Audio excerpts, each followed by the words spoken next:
Yan. Gulang po. Ate, sama kayo. Nasa ano to? Makikita nyo sa YouTube at saka sa Facebook. Sabihin mo ano yan? Ito si Nanay, pinagkakaguluhan po ng mga player ng basketball. Mga taga Santa Maria. Oh, kaway-kaway po kayo. Di maano vlogs po para kung makikita nyo po. Oh, tunay po yan. Sticker ka, boss. Pakleng! Yan po mga tinda ni Nanay. Oh. Si Pino! Ito po ukoy. Nag-vlog na. Dito po yan sa pinagsabiran po. Ano? Oh, pinagsabiran.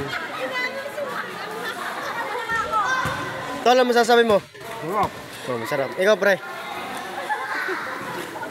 Masarap daw, masarap. Nanay, matagal na ka nagtitinda niyan. Mga ilang taon na po?